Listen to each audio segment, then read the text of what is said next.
Hey, all right. So, got this new soap class online. It's a beginner's soap making class, and I'm here with my mom because I have a story I want to tell you about when I was first starting to make soap. And I was at my mom's house and I was ready to go, and I had all the stuff on. Do you remember this? I do remember this.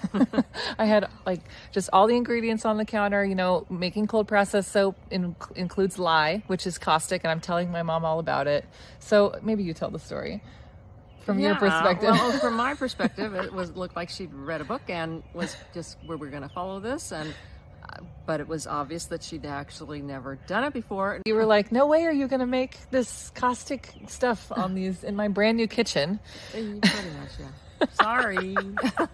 But it was for the best because I went to a local spot and I took my first class and it was really fun. And then I came home and I cut my first batch of soap on your counters. Right. My dad took some really great pictures of me, really proud of my first bar of soap.